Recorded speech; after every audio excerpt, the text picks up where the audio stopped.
After a disappointing end to the 2024 season, the Baltimore Orioles have decided to shake up their major league coaching staff a bit, parting ways with co-hitting coach Ryan Fuller, bench coach Fredi Gonzalez, and major league coach José Hernández. I'll talk about where those decisions came from and what the Orioles may do next with the coaching staff coming up on this episode of the Locked On Orioles podcast.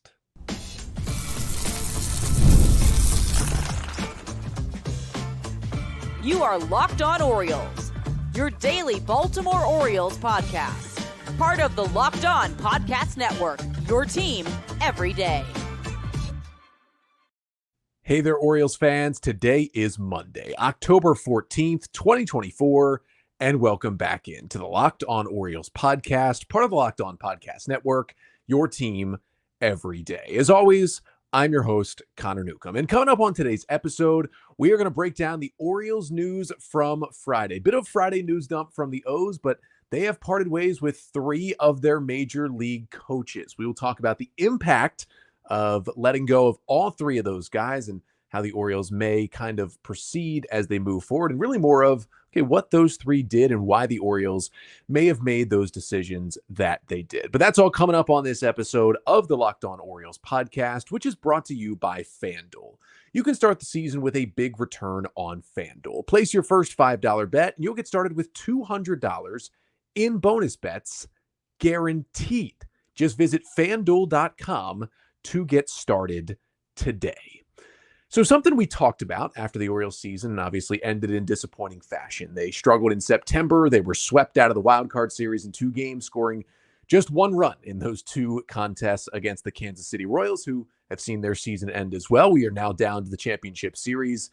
Dodgers, Mets in the NL, Yankees, Guardians in the American League. Of course, the Orioles, unfortunately, not part of that MLB Final Four here in 2024. But we talked about it a bit, and then Mike Elias alluded to it a little bit in his final press conference after the season ended about how, listen, the Orioles weren't going to make, it seemed like, gigantic wholesale changes. I don't think we thought that was ever going to happen, but we had the conversation about, hey, the Orioles are going to evaluate everything, how they teach things, who teaches things, and make some decisions there. And you would think after back-to-back disappointing playoff early exits, while being swept in back-to-back years after great regular seasons, things might change, and things at least have changed for now on the coaching staff. As I mentioned, co-hitting coach Ryan Fuller, bench coach Fredi Gonzalez, and major league coach José Hernández are all out, will not be back on the major league coaching staff in 2025. And let's start with, I think, the biggest one of the three, and that is co-hitting coach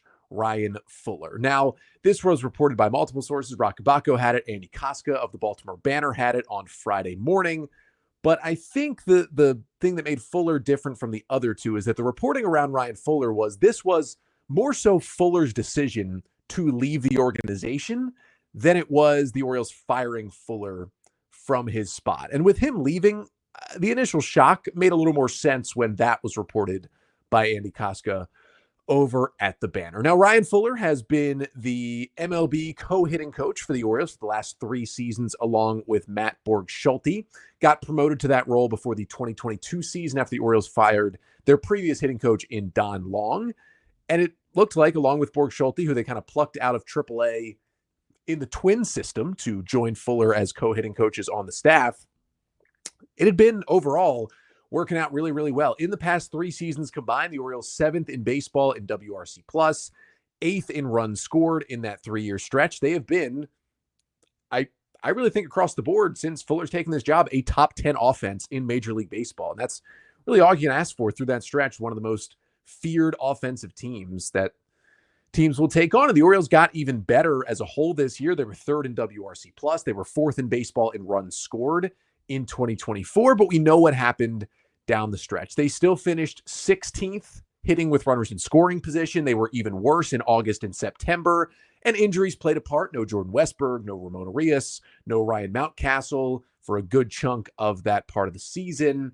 But the Orioles offense began to slip, and the pitching kind of held them above water and helped them still get into the postseason. But the slump of the bats made it for the Orioles they ended up in a spot where they did not win the AL East for the 2nd straight year and were in a worse spot when they got to the postseason, then as we know what happened in the playoffs, the Orioles pitched tremendously.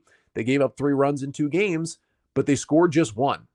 A 1-0 loss, a 2-1 loss. They're swept out, and their season is over. And that is certainly an issue here. Now, again, Andy Koska reporting that Fuller leaving was his decision. He was not fired, it seems like. And my guess would be that there was a couple different things that could have gone on here. He either strictly wanted a new challenge, or maybe he just wasn't under contract any longer. But I would think more likely is that the Orioles maybe wanted to do some sort of shakeup with their hitting program. But we know they love Ryan Fuller. They hired Fuller in the fall of 2019, so just about a year after Mike Elias was hired. He brought in Ryan Fuller. He was going to be the Delmarva hitting coach in 2020. Of course, there was no 2020 minor league season, so Fuller helped out at the alternate site. And then in 2021, he worked as Bowie's hitting coach and the full season hitting coordinator. And then after just 1 season, basically, as a hitting coach in the minor leagues, he got promoted to co-major league hitting coach. That is how much, the Orioles hired him at 29 years old, and very quickly, he was in the big league dugout as a hitting coach. That is how much they thought of Ryan Fuller. And after 3 years in that job, and even though there's been some bad times, overall, I think you would call it success for the Orioles hitters in his 3 years. I can't imagine the Orioles went out to outright fire Ryan Fuller from the organization. But, now at 34 years old, Fuller's gotten a lot of praise from Brandon Hyde. A lot of the Orioles players have talked very fondly about their hitting coaches throughout this year, especially even as they went through the struggles late in the season. You got to think that this was a situation where the Orioles may have wanted to reassign Ryan Fuller, very similar to what they did with Chris Holt after the 2023 season. Holt, who was hired, brought in by Elias. He'd worked with him in Houston to be the minor league pitching coordinator. Then after a couple of years, he promoted him to big league pitching coach. And then I think the Orioles just felt like that wasn't the job he was best suited for. Maybe just wasn't getting the message across in the best way to the major leaguers. But the Orioles still really valued what Chris Holt brings to the organization. So they basically went to him and reassigned him back to his original role, which was kind of that minor league pitching coordinator. And that's where Holt stood, and that was his role for the 2024 Orioles. He still played a big part in the O's pitching development, just not as the major league pitching coach. And my guess would be, this is more of an educated guess, but not a lot of sourcing here, that feels like it's probably the conversation the Orioles may have had with Ryan Fuller. Now, there's still a reason you do that. Something's got to be going not up to your standards if you're going to move him into a different role. But I'm thinking maybe there was something there with Fuller just not getting the message across the right way. Maybe the O's just wanted to get a new face, a new voice into the system. But I wouldn't imagine, in case anything really bad was going on behind the scenes, unless that was the case, I would think they just wanted to maybe reassign Fuller back to one of his previous roles, probably something like minor league hitting coordinator. Maybe they just feel that Fuller, his talents are better used working with the minor league players, kind of overseeing the entire hitting program there. That would be my guess. And maybe Fuller was really enjoying a major league hitting coach job and thought he could get a big league hitting coach position elsewhere and decided, okay, instead of taking this reassignment, I'm going to leave the organization. My guess would be that is what happened behind the scenes. But again, that's no sourcing. That's just a guess. It could have gone differently. But knowing how the Orioles view Ryan Fuller, what he's done for this organization, that's maybe what could have happened in the dugout here. So the other thing to know is that usually when you make these coaching fires, part ways, guys leaving, whatever it may be, they always usually come at once. So it would seem like these will be the only 3 changes with Fuller, González, and Hernandez made on the Orioles major league coaching staff between 2024 and 25. Now, we still would have to get to, okay, who replaces these guys, but these would seem to be the only changes, which tells me that Matt Borg-Schulte, who was Ryan Fuller's co-hitting coach, is going to stay in his position for a 4th consecutive year. And Cody Asche, who was in the big league dugout as the offensive strategy coach this year, would be at least staying in the dugout in some capacity and would certainly be a candidate to be promoted to Fuller's old role and be the other co-hitting coach alongside Borg-Schulte. Now, I know a lot of people are like, why do you have 2 hitting coaches? Blah, blah, blah, blah, blah. Plenty of teams have co-hitting coaches. If they don't, they have a hitting coach and assistant hitting coach. Like, it is very prevalent in major league dugouts. It's not an abnormal thing to have 2 hitting coaches. The more the merrier. A lot of these teams, the big coaching staffs, it allows them to get more out of their big league players. But the big conversation here with Ryan Fuller no longer being in the organization, and we wish him well. I hope he does find another big league hitting coach job and can continue in that role. He seemed to be, have some talent to be really good at it for a long stretch of time with the Orioles. But I think the big part here, and why I think this is the biggest of the three moves that the Orioles announced on Friday, is that I've talked about this some, and there's been a lot of talk from Orioles fans, mostly online, which, places like that are not the real world. But there's a subset of fans who are like, the hitting was disappointing down the stretch, which it was. Overall, this was still a top 10, probably top 5 offense in Major League Baseball this year, but I get it. They struggled mightily down the stretch. You cannot gloss over that, especially with runners in scoring position. They were at best average for most of the year and were really bad with runners in scoring position down the stretch of the season. Not maybe the stickiest statistic year to year, because they were the best team doing that in 2023 with the same coaches and pretty much the same hitters. So you got to take that into account too. But I know there's a lot of people thinking, fire the hitting coaches, fire the hitting coaches, fire the hitting coaches. This is something I've talked about, and it comes into play right here, even though, again, it was not a firing, but one of the hitting coaches is gone and will not be back with the team next year.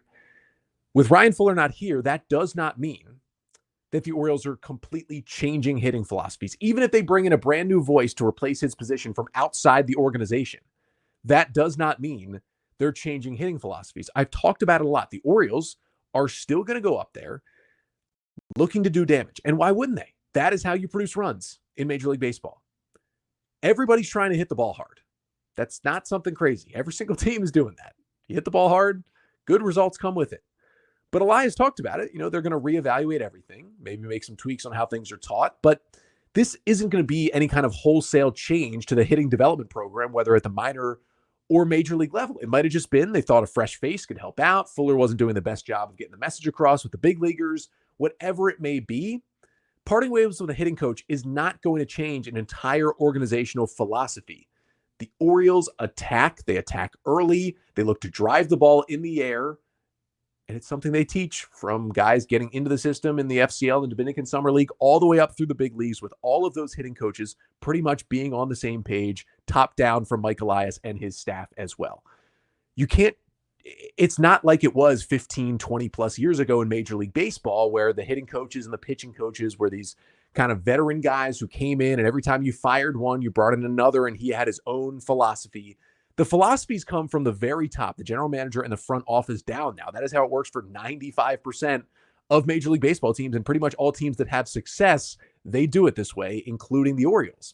You're going to bring in people that are going to continue your philosophy. Now, you still want to look in your own organization and decide, is that philosophy working? And maybe bring in a different voice than Fuller could help to make some tweaks to what the Orioles are doing, hitting development-wise. Certainly, there's been some struggles with runners in scoring position. That's just a this year thing. Certainly, there's been some struggles in the postseason. Maybe there's something they can look at there. I mean, it's only 5 games in 2 years, a super small sample size, but something you want to fix moving forward if you can. So that's something they could certainly dig into and make some tweaks, but you're not going to completely change the thoughts of hitting development and hitting approach and hitting execution for this Orioles organization. That's just simply not going to happen at this point, unless they were to fire Mike Elias, and that is certainly not happening at this point. And it's tough for people to understand that, but that's the reality of the situation. Firing a hitting coach does not mean everything changes. A hitting coach leaving like Fuller did does not mean everything changes.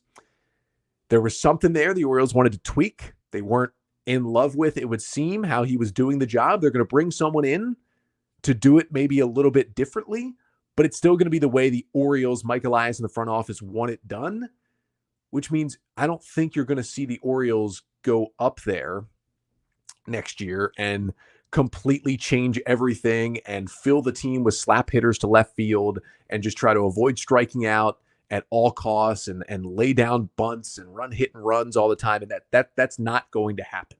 It's just not. Not only do most of those things not work to produce runs over the long term, but it's not going to change the philosophy. There's going to be a new voice potentially to maybe get the message across a little better, get a new face in there. Whatever the issue was, the Orioles are going to bring in a different person to help fix the smaller things, maybe in the communication realm. But what the Orioles are teaching and the hitting development, remember, that brought all these talented youngsters up to the big leagues at one time who continued to produce. Gunnar Henderson, Adley Rutschman, Colton Cowser, all just coming up to the big leagues, producing. Kobe Mayo, Jackson Holliday, Heston Kjerstad, Samuel Basayo, these next wave of guys who are still coming to the big leagues, and there's others around them who have come in, the Ramon Ariases of the world, the Jordan Westbergs, of course, guys like Cedric Mullins and Anthony Santander getting better at the major league level. A lot of that is because of the Orioles coaching apparatus. So many great things were said by these Orioles players about their hitting coaches this year. It's not going to change big philosophy stuff, but sometimes a guy's message and the way he gets it across gets a little stale. That could have been what happened here between the O's and Fuller. Either way, it's going to be a change in person. It's not going to be the biggest change in the world in philosophy. The Orioles are going to stick with the things that over the long haul have gone really, really well offensively for the past few years. But of course, Ryan Fuller was not the only change that was made by the Orioles. Brandon Hyde's right-hand man is also out. That is Fredi Gonzalez, who had been a manager for a while in big league dugouts and been with the O's for 5 seasons. So why did they move on from Fredi? We'll talk about that coming up next. But first, this episode of the Locked On Orioles podcast is brought to you by Ibotta.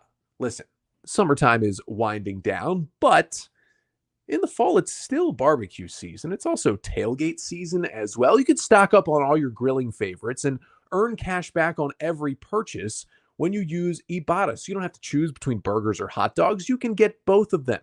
Ibotta is a free app to let you earn cash back every time you shop. Earn hundreds of items from groceries, beauty supplies, even toys, so you can make sure you're beating inflation no matter what you're purchasing. And the average Ibotta user, well, they earn $256 per year. That could cover the cost of one whole shopping trip. So it's time you join the over 50 million users who use Ibotta to earn cash back every time they shop.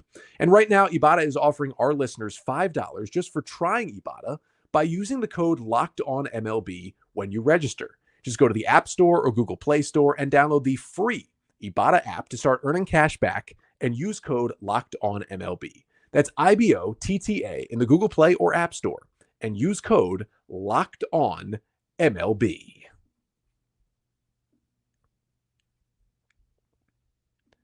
So Ryan Fuller is not the only man gone from the Orioles big league coaching staff. Fredi Gonzalez is out too. And this one, while it seemed like Fuller was more of his own doing, this one I would say is more of a firing, it would seem, by the Orioles as they have let go of Fredi Gonzalez as the Orioles bench coach. Gonzalez had been the O's bench coach under Brandon Hyde for the past 5 seasons, was hired before 2020. And the Orioles really brought him in to kind of be an experienced right-hand man for Brandon Hyde. We know that Fredi Gonzalez had been a big league manager for a decade, 2007 to 2010 with the Marlins, and then with much more success, 2011 to 2016, the manager of the Atlanta Braves. And it seemed like he and Hyde worked really well together in those 5 years. The guys in the dugout seemed to like him as well.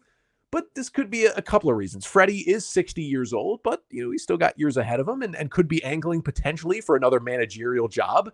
And I think him seeing how it was going in Baltimore, if he was really thinking after this season, I'd like to be a manager, it was obviously not going to be open. Hyde, we know, is going to be back for at least next year and hopefully beyond that as well. But it just wasn't coming for the Orioles anytime soon. Maybe he wanted a different challenge, was still looking for a managerial job. But also part of this could absolutely be the Orioles just maybe not loving what Fredi Gonzalez is doing in the dugout, but more so they could have their eye on someone that they really want to bring in for that bench coach spot, whether it is potentially promoting someone like Buck Britton, who's been the AAA Norfolk Tides manager for the last 3 years in the Orioles system, someone who is loved by players and coaches and front office staff in Baltimore. And I think they've always had their eye on Britton and getting him onto the major league staff at some point. It is certainly a possibility. Could it be someone else around baseball, a different former manager, a younger guy, someone who's an up-and-coming coach who they think could really, really be a huge addition to the dugout to help out Brandon Hyde as the bench coach in 2025 and beyond? That is certainly a possibility as well. There's some names there that we will definitely get to on tomorrow's episode. But I don't know. I just kind of liked Fredi Gonzalez in that dugout. He had kind of the even calmer demeanor than Brandon Hyde did. It was nice to have a guy with 10 years of big league managerial experience behind Hyde. If Hyde ever got thrown out, if Hyde couldn't manage, whatever, it was nice to have Fredi Gonzalez in there who had been there, done that plenty of times. And he never had a lot of postseason success, but had a lot of success, especially when he was the manager of the Atlanta Braves. And if you remember with the Marlins, his first 2 years with Miami, believe, or maybe a second, third year. Either way, he had 2 winning seasons as a manager of the Marlins. Then the next year wasn't as great, and he got fired because the Marlins just love to switch things out whenever they can. But he had more success than a lot of managers have had with the Miami Marlins. It can be really, really tough to manage that organization, manage that team, and Fredi did a great job back then. But he is out. You know, it stinks. It seemed like a lot of the guys loved him. Corbin Burnes, I'm trying to think which start it was. It was one of Corbin Burnes' starts in September. It was early September. We know how bad his August had been, and then he came back roaring and was just amazing down the stretch in those 5 starts in September. And then, of course, was awesome in game 1 of the wild card series as well. But Burnes came out after that start and he gave Fredi Gonzalez the biggest hug, almost picked him up in the air. Looked like a guy who a weight had been lifted off his shoulders. He had finally figured out what was going wrong in August. He had fixed it and he knew he was going to finish the season strong. I remember that being a really cool moment between Fredi and Corbin Burnes, and now 2 guys who it seems like probably neither of them will be back in the Orioles dugout next year. If I had to guess, I would actually lean the Orioles going again for someone like Fredi Gonzalez, a former big league manager to be a veteran presence in that dugout. But again, I wouldn't be surprised if it was someone like Buck Britton. And it would also make sense if they made this move because they wanted to get someone younger who they've really wanted to find an opening for into that position.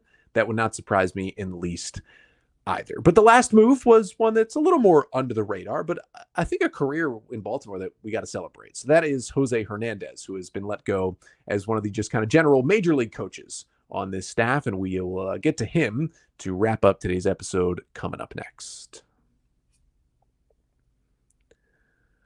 But first, this episode of the Locked On Orioles podcast is also brought to you by FanDuel.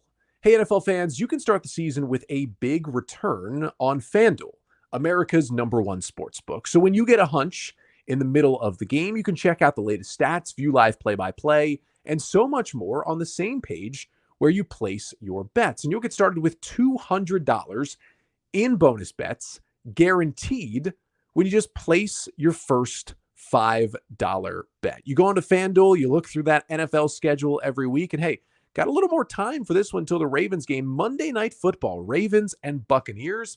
Listen, I know the Bucs have been pretty good this year, but if you give me Ravens versus Baker Mayfield, I'm taking the Ravens every single time. The Ravens are favored on FanDuel for that one, but I'd still take them to cover that spread. And you can do that all at FanDuel.com.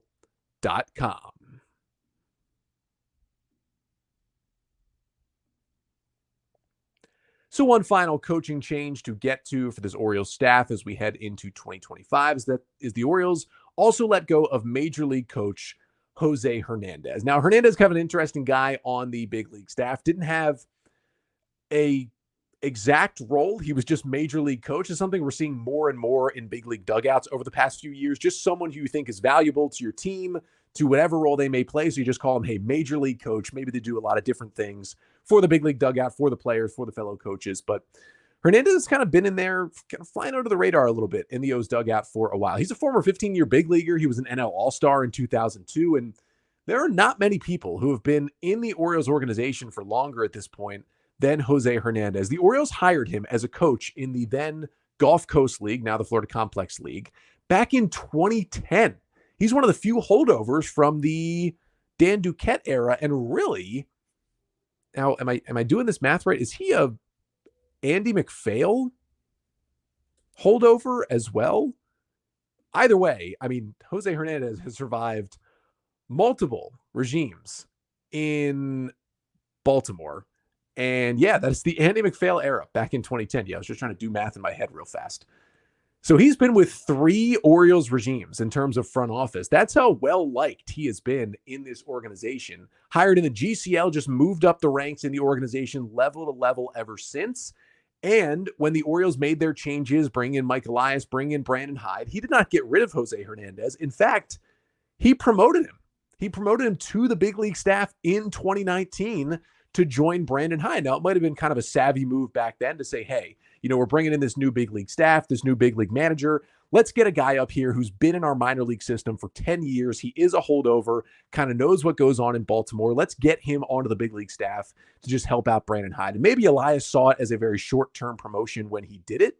But Hernandez, stuck around. You spent all 6 of these last seasons since 2019 on the big league staff as kind of mostly a general major league coach with Brandon Hyde. But it seems like to me, similar to Fredi Gonzalez, but even more so in this direction. It's just a spot where the Orioles wanted to make a change. Again, I will completely be honest here, and I'll admit when I am less informed than I should be here, but I honestly know very little about what José Hernández's role is in that dugout, in that Orioles clubhouse. I'm sure it's an important role considering he's been a big league coach for the past 6 seasons for a Orioles team as they've turned it around. He stuck around on that staff with Brandon Hyde and co. But I just kind of don't know exactly what he's done. Again, that doesn't mean he hasn't done anything. I'm just not aware. I'm not informed as well as I probably should be here. But either way, he was still seemingly an important part of this major league staff, and looks like a way for the Orioles to get someone else up there. And with Hernandez being a, quote, major league coach, is not someone who the O's absolutely have to replace.